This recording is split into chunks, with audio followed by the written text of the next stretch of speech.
Welcome back, and joining me now is Democratic Senator Mark Kelly of Arizona. Senator Kelly, welcome back to Meet the Press. Thank you for having me on, Kristen. Thank you so much for being here in person. We really appreciate it. I do want to get your reaction to President Trump's strikes that he launched overnight. Do you trust the administration's assessment that all 3 nuclear sites have been, quote, totally obliterated?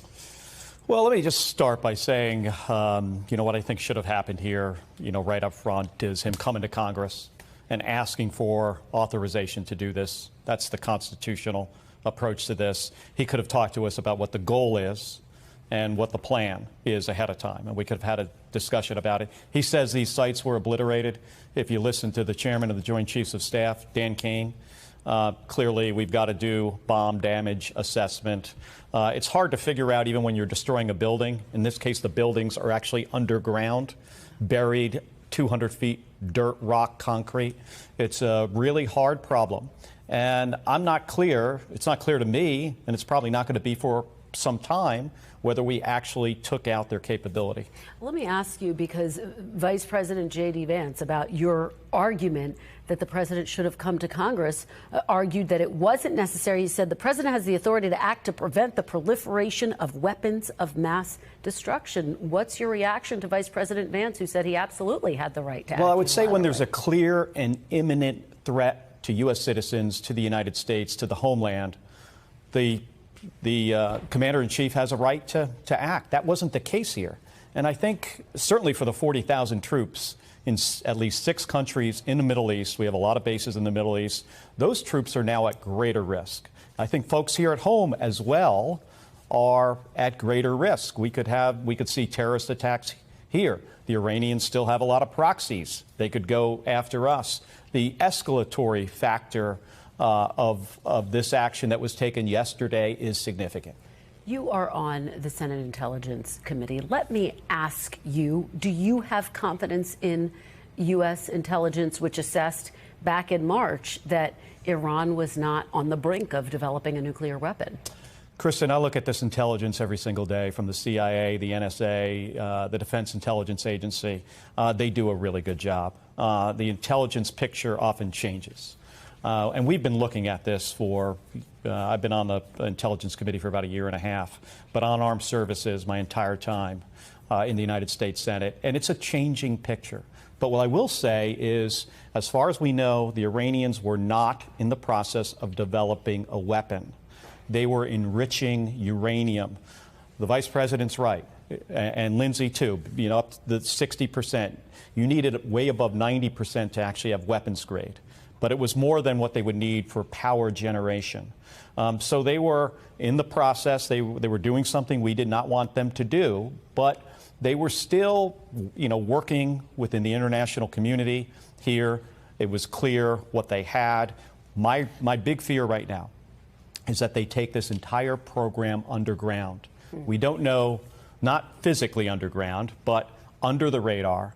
And we don't know what they're going to do here in the future. They might try to race to the development of a nuclear weapon. Where we tried to stop it, there's a possibility that this could accelerate it. Well, and let me ask you this question then, because of course you heard President Trump's remarks overnight urging Iran to get back to the negotiating table. Iran says it's poised for a counterattack. Do you think that there is any hope for diplomacy at this point, or is that dead? No, I think there's always hope, that we could get back to the negotiating table. That's what we should have done. We should have exhausted all options. We could have spent another month at this. There was no clear, present, immediate danger to us and our troops. And even to Israel with regards to the nuclear capability. And this morning that it would have been, quote, irresponsible for the United States not to act immediately. And there was a, quote, narrow opportunity to attack now to significantly set back Iran's nuclear program. So what do you say to him? Well, I would say go back and look at the first Iraq war, where the president came to Congress and we debated and voted before they waged war. Look at the war in Afghanistan, same thing, the second Iraq war. And even you can look at 2013 when President Obama wanted to get us involved in a war in Syria, and he said he would put it up to Congress. And I was here for that one. And Congress said, no thanks, we didn't even vote on it, and so we didn't go to war in Syria. And the notion that this isn't an act of war, I find ludicrous. This is a hot war. There are two nations, Israel and Iran, trading volleys of missiles every night, every day, and we're co-belligerent now in this war. I mean, the vice president went on to say that they needed to act now because there was a narrow window. And if they waited, it could have been too late. And they needed to stop the proliferation of weapons of mass destruction. Do you not share that concern? No, I don't share that concern. But I have another concern, and that is that 3 bombings to neutralize Iran may turn out to be the 2025 version of 2 weeks to slow the spread. This could turn into a protracted, prolonged engagement, and I'm here to represent the base of the MAGA party that got Trump elected. Most of us were tired of the wars in the Middle East and Eastern Europe, and we were promised that we wouldn't be engaging in another one. Yet here we see this happening, and there's the president and the administration say, "Oh, we're done. We've had our little bombing, and now this is over." But what happens if this drags on between Israel and Tel Aviv gets pummeled by Iran? Is President Trump going to say we're going to sit by and not do anything in that instance? I'm leery of this given everything that's happened before. Let's talk about how the Speaker of the House has handled this military escalation. The Speaker said that Trump, quote, evaluated the imminent danger and that outweighed the time it would take for Congress to act. But one of your former colleagues, Justin Amash, wrote on X that Johnson should, quote, step down or be immediately removed because he has completely abrogated his and Congress's responsibilities under the Constitution. Do you agree with Mr. Amash's assessment that the Speaker should be removed or step down? Well, I think there's a conundrum there with the Speaker's assertion that there was an imminent threat. If there was an imminent threat, not call us back from our recess. We were on recess last week, and I went to special effort to offer a war powers resolution while everybody was on vacation. I was able to put it in the hopper during a pro forma session. But in reality, if Speaker Johnson thought that America was in danger imminently, he should have brought us all back to Congress, yet he did not. But should he be removed? Or should he step down, in your opinion?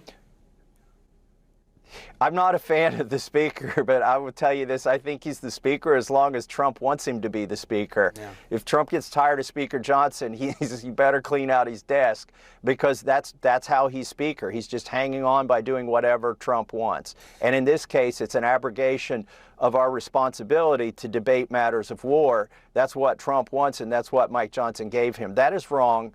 And by the way, whether you agree with my War Powers resolution that I've co-introduced with Ro Khanna, a Democrat, by the way, we're up to 50 co-sponsors now. Whether you agree with it or not, surely you agree, or your listeners agree, that the Constitution requires Congress to weigh in on this.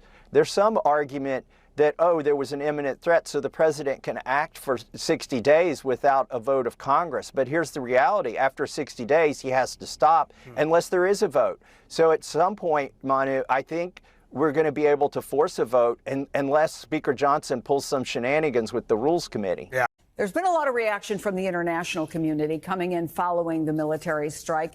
I just want to get to a couple of them that have been posted most recently. The UN Secretary General Antonio Guterres calling the attacks a dangerous escalation in a region already on edge and a direct threat to international peace and security. Again, we reported a short time ago that the UN Security Council is going to be holding an emergency meeting. As the Secretary General warns, there is a growing risk this conflict could rapidly get out of control with catastrophic consequences for civilians, the region, and the world. In addition, the European Union's chief diplomat echoed that message, urging all sides to step back and return to the negotiating table while emphasizing that Iran must not be permitted to develop a nuclear weapon. Let me bring in Hala Gharani, NBC News foreign correspondent, who is in London for us today, and talk about what is going to be happening tomorrow, because Iran's foreign minister says he's going to be meeting with Russian President Vladimir Putin. Talk about the significance of this meeting and what message Tehran is hoping to send with the visit. Well, Abbas Araghchi, the Iranian foreign minister, Chris, will be heading, as you mentioned, to Moscow to meet with the Russian president. Those two countries have enjoyed a very close strategic partnership now for several decades. Iran has been the ally of Russia in its efforts to support the regime of Bashar al-Assad in Syria, for example. Iran supplied Russia with drones in its war with Ukraine.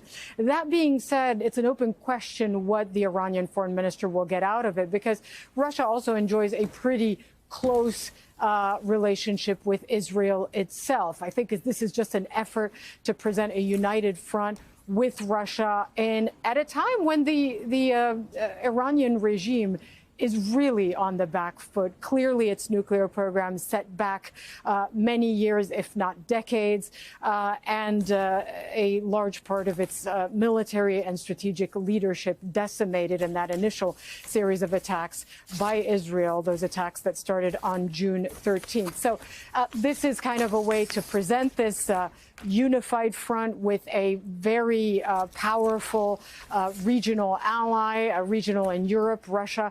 Whether or not it's going to end in some sort of commitment by Russia to help Iran militarily. Iran just does not have any good options right now. If it attacks U.S. assets directly, it is guaranteeing that it will be faced with a devastating retaliatory strike by the United States.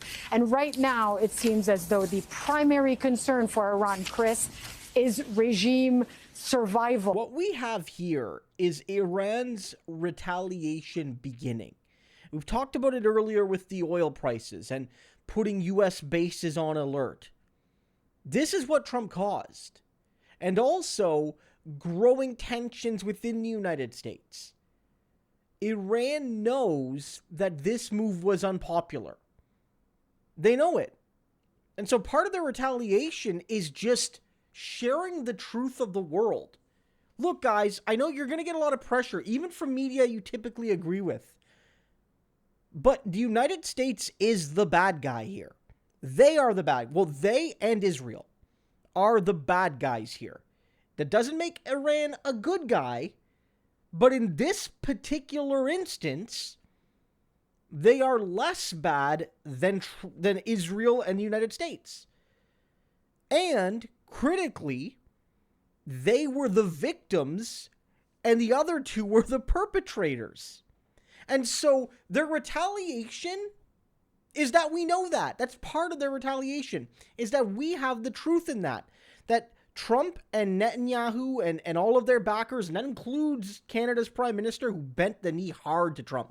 Elbows down, guys. If you're a Canadian, Carney put his elbows down today. Right? They are making it clear that we did this. We bombed them. We did it preemptively, I guess, but based on false pretenses, because Tulsi herself said before she got the smackdown that they didn't have anything. Right? And so Iran's retaliating by you getting the truth.